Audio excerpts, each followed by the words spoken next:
കഴിഞ്ഞ വർഷം ഷാരൂഖ് ഖാൻ്റെ ഒരു ഇൻ്റർവ്യൂ നടക്കുന്നു. ഇൻ്റർവ്യൂവർ അദ്ദേഹത്തോട് ചോദിക്കുകയാണ്, ഇത്രയും പൈസ ഉണ്ടാക്കാൻ കഴിയുന്നത് എങ്ങനെയാണ്?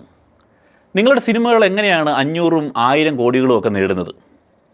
എങ്ങനെയാണ് നിങ്ങളുടെ റെഡ് ചില്ലീസ് എന്ന കമ്പനിക്ക് ഇത്രയും അധികം പ്രൊജക്റ്റുകൾ കിട്ടുന്നത്? എങ്ങനെയാണ് റെഡ് ചില്ലീസ് എന്ന കമ്പനി ഇന്ത്യയിലെ ടോപ്പ് VFX കമ്പനികളിലൊന്നായി തുടരുന്നത്? ഇവിടെ സാധാരണക്കാരായ ജനങ്ങൾ 1 ലക്ഷം രൂപ പോലും ലോൺ എടുത്തിട്ട് തിരിച്ചടക്കാൻ അവർക്ക് കഴിയുന്നില്ല.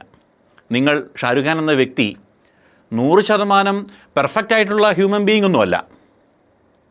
ഈ സാധാരണക്കാരും ഷാരൂഖ് ഖാൻ എന്ന വ്യക്തിയും എല്ലാവരും ഏറെക്കുറെ ഒരുപോലെ ഊണും ഉറക്കവും ഫീലിങ്സും ഇമോഷൻസും ഒക്കെയുള്ള സാധാരണക്കാരായ ആൾക്കാരാണ്. പക്ഷേ നിങ്ങൾ ഓരോ ദിവസവും കോടിക്കണക്കിന് രൂപ വരുമാനം നേടുന്നു. അതുകൂടാതെ ഏത് കോണ്ടിനെൻറ്റിൽ അല്ലെങ്കിൽ കൺട്രീസിൽ ചെന്നാലും നിങ്ങൾക്ക് വലിയ രീതിയിൽ ബഹുമാനവും സ്വാഗതവും ഒക്കെ കിട്ടുന്നു. സാധാരണക്കാരായ ആൾക്കാർക്ക് സ്വന്തം വീട്ടിലോ നാട്ടിലോ പോലും ഒരു വിലയില്ല. ലോണും കടങ്ങളും ഒക്കെ അടച്ചു തീർക്കാൻ വളരെ ബുദ്ധിമുട്ട് അനുഭവിക്കുകയാണ് ഈ പറയുന്ന സാധാരണക്കാരായ ജനങ്ങൾ. ഈ സാധാരണക്കാരായ ആൾക്കാർക്ക് താങ്കളുടെ സീക്രട്ട് എന്താണെന്നറിയാൻ ആഗ്രഹമുണ്ട്. ആ സീക്രട്ട് നിങ്ങൾ ഇന്ന് ഈ ഇൻ്റർവ്യൂവിൽ ഈ ലോകത്തുള്ള സാധാരണക്കാരായ മനുഷ്യരോട്, സാധാരണക്കാരായ ആൾക്കാരോട് വെളിപ്പെടുത്തുകയാണെങ്കിൽ അവർക്കും നിങ്ങളെപ്പോലെ പൈസ സമ്പാദിക്കാൻ കഴിയും. അവർക്കും അവരുടെ ലോണും കടങ്ങളും എല്ലാം തീർത്ത് ഒരു ദിവസമെങ്കിലും സമാധാനത്തോടെ കിടന്നുറങ്ങാൻ സാധിക്കും. ഒരു പുഞ്ചിരിയോടെ ഷാരൂഖ് അതിന് മറുപടി പറയുന്നത് ഇങ്ങനെയാണ്. ഷാരൂഖ് ഖാൻ പറയുകയാണ്, ഞാൻ 100% പെർഫെക്റ്റ് ആയിട്ടുള്ള വ്യക്തിയൊന്നുമല്ല. Yes, I know. ഞാനും ഈ സാധാരണക്കാരായ ജനങ്ങളും തമ്മിൽ യാതൊരു വ്യത്യാസവുമില്ല. ഈ ലോകത്തിൽ അങ്ങനെ ഒരു വ്യത്യാസമേ ഇല്ല. It's 100% fact. എൻ്റെ സീക്രട്ട് എന്താണെന്ന് വെച്ചാൽ, ഞാനങ്ങനെ വലിയ പെർഫെക്ഷനിസ്റ്റ് ആയിട്ടുള്ള വ്യക്തിയൊന്നുമല്ല. പക്ഷേ ഒരു ദിവസത്തിൽ 24 മണിക്കൂറുണ്ട്. അതിനെ ഞാൻ ഡിവൈഡ് ചെയ്ത് വെച്ചിട്ടുണ്ട്.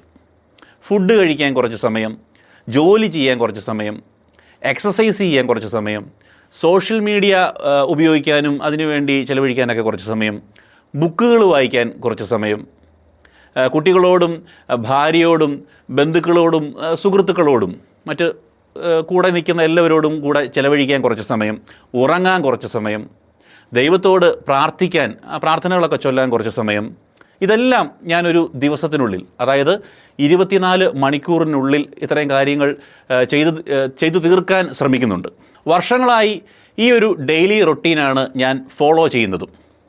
കൂടുതൽ ഡീറ്റെയിൽഡായിട്ട് പറയുകയാണെങ്കിൽ, ഞാൻ ഒരു ദിവസം ഏറ്റവും കൂടുതൽ സമയം ജോലിക്ക് വേണ്ടിയാണ് സമയം മാറ്റിവെക്കുന്നത്. Film shooting practice, dance practice, action stunt practice, acting, dialogue practice, new project discussions, advertising projects, meetings with new managers, business partners, distributors, location hunt, travelling abroads, award show hostings, ഇതൊക്കെയാണ് ഏറെക്കുറെ എൻ്റെ ജോബ് ഓറിയൻറ്റഡ് ആയിട്ട് വരുന്ന കാര്യങ്ങൾ. ഈ 24 മണിക്കൂറിൽ നല്ലൊരു ശതമാനവും എൻ്റെ ഈ ജോലിക്ക് വേണ്ടിയാണ് ഞാൻ സമയം വെക്കാറുള്ളത്. പിന്നെ ഫുഡ്, അത് ചില ദിവസങ്ങളിൽ 2 നേരം, ചില ദിവസങ്ങളിൽ 3 നേരം. പക്ഷേ ലിമിറ്റ് വിട്ട് ഒരുപാട് കഴിക്കാതിരിക്കാൻ ഞാൻ ശ്രദ്ധിക്കാറുണ്ട്. പക്ഷേ proteins, minerals, calcium, carbohydrates, vitamins എല്ലാം അടങ്ങിയിരിക്കുന്ന ഫുഡ് ഞാൻ ഉൾപ്പെടുത്താറുണ്ട് എൻ്റെ ഫുഡ് ഹാബിറ്റ്സിൽ. അതുപോലെ എക്സസൈസ്, മിനിമം 20 മിനിറ്റെങ്കിലും ഡെയിലി വർക്കൗട്ട് ചെയ്യാറുണ്ട്. ചില ഫിലിം റിക്വയർമെൻറ്റ് അനുസരിച്ച് ചില ദിവസങ്ങളിൽ കൂടുതൽ ഹെവി വർക്കൗട്ട് ചെയ്യാറുണ്ട്. അതുപോലെ social media, Google, YouTube, Facebook, Twitter, Instagram എല്ലാം ഫോളോ ചെയ്യുന്നുണ്ട്. പക്ഷേ ഇൻ്റർനെറ്റിൽ 90% കിട്ടുന്നത് ഫേക്ക് ഇൻഫോർമേഷൻസാണ്. അത് ഗൂഗിളിൽ നിന്നായാലും യൂട്യൂബിൽ ചാനലുകളിൽ നിന്നായാലും മറ്റ് സോഷ്യൽ മീഡിയ പ്ലാറ്റ്ഫോമുകളിൽ നിന്നായാലും കഴിവതും ക്രെഡിബിൾ, വിശ്വസനീയമായ ചാനലുകളും അക്കൗണ്ടുകളും മാത്രമാണ് ഞാൻ ഫോളോ ചെയ്യുന്നത്. ബാക്കി വരുന്ന 90% അക്കൗണ്ട്സ്, വെബ്സൈറ്റ്സ്, ചാനൽസ് എല്ലാം ബ്ലോക്ക് ചെയ്യും. പിന്നെ ബുക്കുകൾ, മെയിനായിട്ട് റിലീജിയസ് ആൻഡ് സയൻസ് ഓറിയൻറ്റഡ് ബുക്സാണ് ഞാൻ വായിക്കുന്നത്. അതിനുവേണ്ടിയാണ് സമയം മാറ്റി വയ്ക്കുന്നത്. ഭഗവത്ഗീത, ഖുറാൻ, ബൈബിൾ, ബുദ്ധിസ്റ്റ് ടെക്സ്റ്റ്, ഇതെല്ലാം ഇതിൻ്റെയൊക്കെ ഹിന്ദി ആൻഡ് ഇംഗ്ലീഷ് വേർഷൻസ് ഞാൻ വായിക്കും.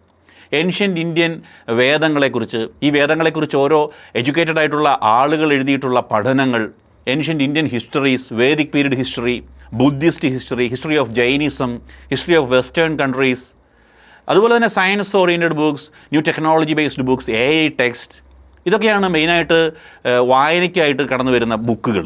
പിന്നെ കുട്ടികളുടെ കൂടെ കുറച്ച് സമയം, അതിനും ചിലവിടാൻ സമയം മാറ്റി വയ്ക്കാറുണ്ട്. പിന്നെ ഉറക്കം, ചില ദിവസങ്ങളിൽ 4 മണിക്കൂർ, ചില ദിവസങ്ങളിൽ 5 അല്ലെങ്കിൽ 6 മണിക്കൂർ. ഇതാണ് ഒരു ഡെയിലി റൊട്ടീൻ. ഇതാണ് വർഷങ്ങളായി ഫോളോ ചെയ്യുന്ന daily routine secrets or mantras. അദ്ദേഹം ഇങ്ങനെ പറഞ്ഞ് അവസാനിപ്പിക്കുകയാണ് ആ ഇൻ്റർവ്യൂവിൽ. ഈ സീക്രട്സ് എല്ലാം ടു എക്സ്പെൻസീവാണ്, പക്ഷേ എന്നെപ്പോലെ ആകാൻ താല്പര്യമുള്ളവർക്ക് ഈ സീക്രട്സ് ഫോളോ ചെയ്യാം.